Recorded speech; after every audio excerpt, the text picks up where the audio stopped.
Greater Good Radio. Connect, learn, heal, and grow. So the time where you had the cancer and then your daughter coming, that was close together. That was the scariest and the most transformative. That was religious for me. I remember I was so terrified because my wife, we learned that she's pregnant and that we're now going to have, assuming the child didn't have birth defects, miracle baby. But now I'm looking at, I'm going to actually have 2 children. So I have this now thing where I'm at the lowest confidence level I could ever be in. I now have both the joy, the miracle of my second daughter. That was massive. I remember shortly after she was born, and a friend of mine noticed that she could tell. She was a client, and I'd been working with her for years. She could tell I was freaked. And she said, look, man, it seems like you need to take a break. I have a beach house out on the North Shore, Keiki Beach.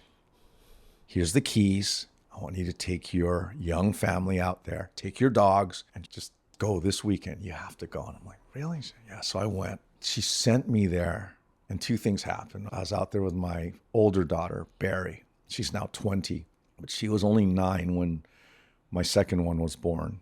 And so Leslie and Teddy's my second one. They're in the beach house. And Barry and I, this was before we went home that day. It was our last day. It was Sunday. And I took her down to the beach. I said, sweetie pie, let's do one more thing before we go. She said, okay. I said, you want to look for puka shells? And on this Keiki beach, they had actually nice puka shells. I'm like, okay.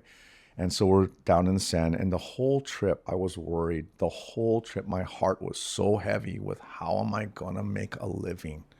The whole trip, I was trying to enjoy the sunsets and the beauty of the beach. When we get back to town, everything, my entire financial burden is still there.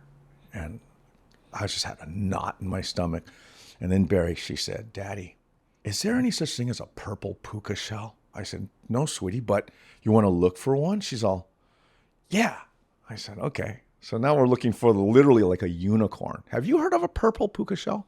Okay, long story short.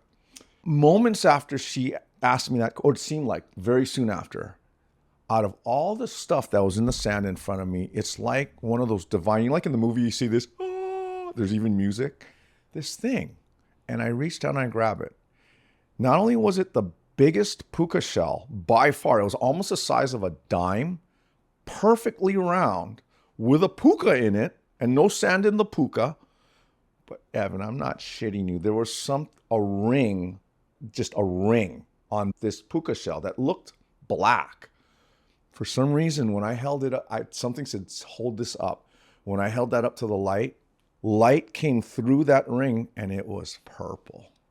That shell, at that moment, I knew things were going to be okay. It was almost like a religious, something told me, bro, you can go home, enjoy your family. Things are going to be okay. That shell is one of the most precious things I own. It's actually Barry's. She can take it with her forever. But of the things that I would never want to hear our family lost, that shell was magic. If you resonate with Greater Good Radio, please join our community at www.greatergoodradio.com, where you can get access to exclusive content and offerings. Hope to see you soon.